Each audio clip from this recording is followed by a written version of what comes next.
അസ്സലാമു അലൈക്കും വറഹ്മത്തുള്ളാഹി. ബിസ്മില്ലാഹി അൽഹംദുലില്ലാഹി ബഅദ്. ഇന്ന് കുറച്ച് ഭാഗങ്ങൾ നോക്കാം അല്ലേ. ഇന്ന് കോമ്പാറ്റിംഗ് ജിയോൾട്രിന് തഅസ്സുബ് നടത്തും ആൻഡ് പാർട്ടിസൺഷിപ്പ് അല്ലേ. ഇതെന്താ സംഭവം എന്ന് വെച്ചാൽ, നമ്മൾ ഒരു വിഭാഗത്തിലേക്ക് നമ്മൾ ചേരുകയാണെങ്കിൽ, ഒരു സംഘടനയിലേക്ക്, ഒരാശയത്തിലേക്ക് നമ്മൾ ചേരുകയാണെങ്കിൽ, ആ ആശയത്തെ എല്ലാ അർത്ഥത്തിലും സ്വീകരിക്കുക. ആ ആശയത്തിന് എന്തെങ്കിലും പ്രശ്നങ്ങൾ ഉണ്ടെങ്കിൽ നമ്മുടെ ഒരു വ്യക്തിപരമായ കാര്യത്തിൻ്റെ പേരിൽ അതിനോട് ഓവർ കമ്മിറ്റ്മെൻറ്റ് കാണിച്ചിട്ട് സത്യം മനസ്സിലാക്കാതെ പോകും. നമ്മുടെ സംഘടന തലങ്ങളിലൊക്കെ ഉള്ള സംഭവം മനസ്സിലായില്ലേ. അപ്പോൾ സ്വാഭാവികമായിട്ടും നമുക്ക് മറ്റൊന്നാണ് ശരിയെന്ന് ബോധ്യപ്പെട്ടാലും ഈ ആശയം ഇവിടെ ഉണ്ടല്ലോ, ആ ആശയത്തോട് നമ്മൾ ചേർന്നിക്കണമല്ലോ, അതുകൊണ്ട് വേണ്ടി മാത്രം എന്താവും സത്യത്തെ ഇതിനോട് ഓവർ കമ്മിറ്റ്മെൻറ്റ് കാണിക്കുക. ആ ഒരു പ്രശ്നം നമ്മൾ സത്യം മനസ്സിലാക്കുന്നതിനെ തടയും എന്നതാണ് ഇന്ന് നമ്മൾ പഠിക്കാൻ പോകുന്നത്. ഓക്കെ, അതായത് ഒരു യങ് മാൻ, അദ്ദേഹം ഒരു 20 വയസ്സായിട്ടുള്ളൂ. അദ്ദേഹം ഒരു സംഘടനയിലോ ഒരു സംവിധാനത്തിലോ ഒരു ഗ്രൂപ്പിലോ ഒക്കെ മൂപ്പരെന്തായി ജോയിൻ ചെയ്താൽ 30 വർഷം കഴിഞ്ഞാലും മൂപ്പർക്ക് വേറെയും ചില ബോധ്യങ്ങളൊക്കെ ഉണ്ടായി, വേറെയും ചില കാര്യങ്ങളൊക്കെ മനസ്സിലായി, മൂപ്പര് വേൾഡ് വ്യൂ വർദ്ധിച്ചു. എന്നാലും മൂപ്പര് എല്ലാ അർത്ഥത്തും ഇതിനോട് മാത്രമേ എന്താവുള്ളൂ, മൂപ്പരുടെ കമ്മിറ്റ്മെൻറ്റ് കാണിക്കുള്ളൂ. മൂപ്പര് ഇതിനോട് ഇതിൽ നിന്ന് മാറി പോവില്ല. മനസ്സിലായില്ലേ. അപ്പോൾ അതൊരു വലിയൊരു വിഷയം. സത്യം മനസ്സിലാക്കാതെ ഒന്നിൻ്റെ കൂടെ മാത്രം നേടി ഒരു തരം താസുബിയത്ത് കാണിക്കണ ഇതിനെയാണ് ഇവിടെ വിമർശിക്കുന്നത്. Okay, when a young man or woman chooses a certain affiliation around the age of 20. അപ്പോൾ 20-ാം വയസ്സിൽ ഏതെങ്കിലും ഒരു സംഘടനയോടോ ഏതെങ്കിലും ഒരു ഗ്രൂപ്പിനോടോ ഒക്കെ ഒരു അഫിലിയേഷൻ ഉണ്ടായി. You usually find them at age 50 still allied to the same group or organization. അപ്പോൾ 50-ാം വയസ്സിലും 30 വർഷം കഴിഞ്ഞിട്ട് 50-ാം വയസ്സിലും അതേ ഗ്രൂപ്പിനോട് അഫിലിയേഷൻ ഉണ്ടാവും.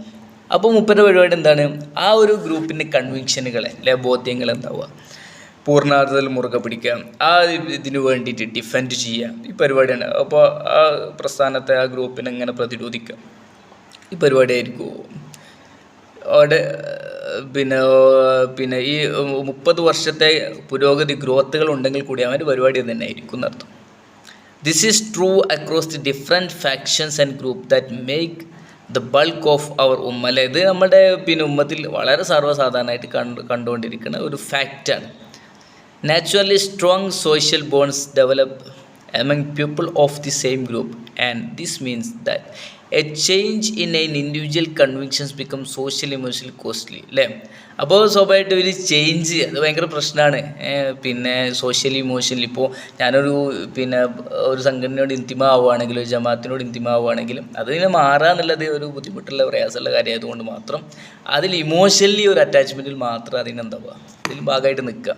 മറ്റൊരു കാര്യമാണ് ഈ ശരിയെന്ന് ബോധ്യപ്പെട്ടാലും അതിൻ്റെ കൂടെ നിൽക്കുക. അതിനെ ഖുറാൻ ഈ ഒരു സംഭവത്തെ ഇങ്ങനെ പറയുന്നുണ്ട്. ഇങ്ങനെ നമ്മൾ ഈ പറഞ്ഞ ഈ ഒരു ആശയത്തെ ഖുറാൻ മറ്റൊരു സംഭവവുമായി ബന്ധപ്പെടുത്തി അവതരിപ്പിക്കുന്നുണ്ട്. വഖാല ഇന്നമൻ തഖ്തു മിൻ ദൂനില്ലാഹി ഔസാനൻ. അള്ളാഹു അല്ലാത്തവരുമായിട്ട് നമ്മൾ നിങ്ങളെ ബിംബങ്ങളെ സ്വീകരിക്കുന്നത്, മവദ്ദത്തും ബൈനക്കും ഫിൽ ഹയാത്തി ദുനിയ.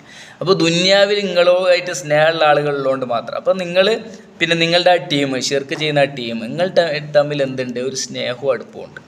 ആ അടുപ്പുള്ളത് കൊണ്ട് മാത്രം നിങ്ങൾ എന്ത് ചെയ്യുന്നു, അള്ളാഹുവിനെ ആരാധിക്കണില്ല, മറിച്ച് ബിംബങ്ങളെ ആരാധിക്കുന്നു.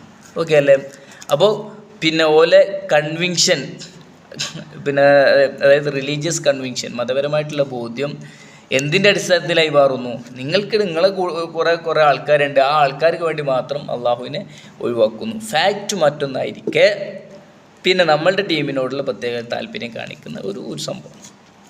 Okay, you have taken other than Allah ideals only as affecting among you in worldly life അല്ലേ. നമ്മൾ ഈ ദുനിയാവിൽ നമുക്ക് ഒരു സ്നേഹമുള്ള ആളുകളൊക്കെ ഈ ഭാഗമായതുകൊണ്ട് മാത്രം ഇതിൻ്റെ ഭാഗമാവുക.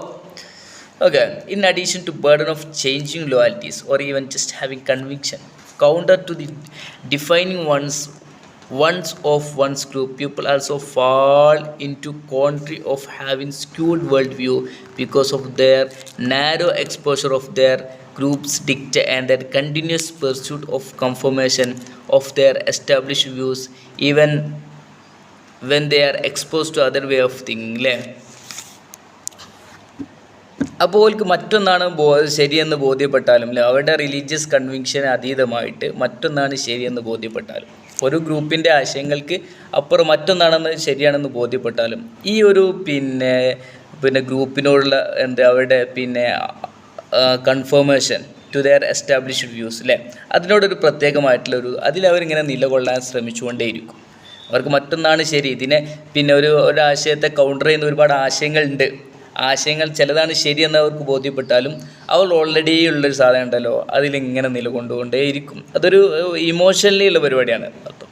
Okay, even when they are expose to other way of thinking അല്ലെ, മറ്റ് ഒരുപാട് വേ ഓഫ് തിങ്കിങ് ആശയങ്ങളാണ് ശരിയെന്ന് ബോധ്യപ്പെട്ടാൽ കൂടി, അല്ലെങ്കിൽ അതാണ് കൂടുതൽ ശരിയെന്ന് ബോധ്യപ്പെട്ടാൽ കൂടി ഇതിനോട് മാത്രം ചേർന്ന ഒരു രീതിയുണ്ട്.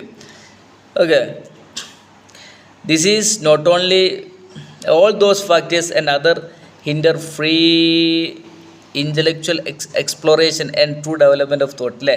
ഇതൊക്കെ എന്താണ് നമ്മുടെ ഇസ്തിക്ശാഫുൽ ഫിക്രിയിലെ ചിന്താപരമായിട്ടുള്ള ഒരുപാട് കണ്ടെത്തലുകൾക്ക് അതോടൊപ്പം തന്നെ യഥാർത്ഥ പുരോഗതികൾക്കൊക്കെ തടസ്സമാണ് അല്ലേ. കാരണം ഒരു പ്രത്യേക ഗ്രൂപ്പിനോട് പ്രത്യേക രീതികളോടൊക്കെ നമ്മളിങ്ങനെ ഓവറായിട്ട് തഅസ്സുബ് കാണിക്കുകയാണെങ്കിൽ നമുക്ക് ഫാക്റ്റുകൾ കണ്ടെത്താൻ കഴിയില്ല, യഥാർത്ഥ സത്യങ്ങൾ കണ്ടെത്താൻ കഴിയില്ല. അങ്ങനെ ഒരു പ്രശ്നം അവിടെ ഉണ്ട്. ഓക്കെ,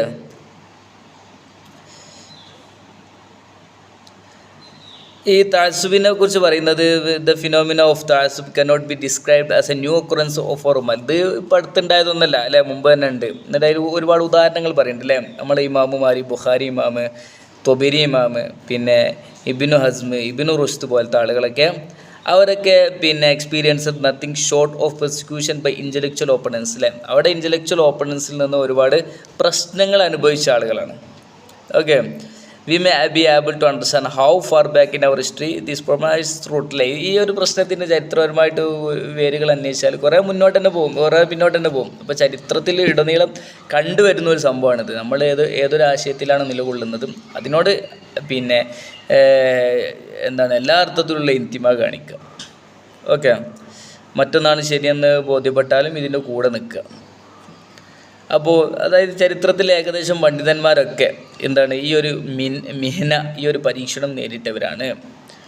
ഓക്കെ, അപ്പോൾ ഇതിൽ പറയുന്നത് it is unfortunate that the vast majority of Islamic groups whether they are divided along ideological, theological, legalistic other lines demand conformity and allegiance and fail to inculcate in their followers the essential qualities of critical analysis അല്ലേ.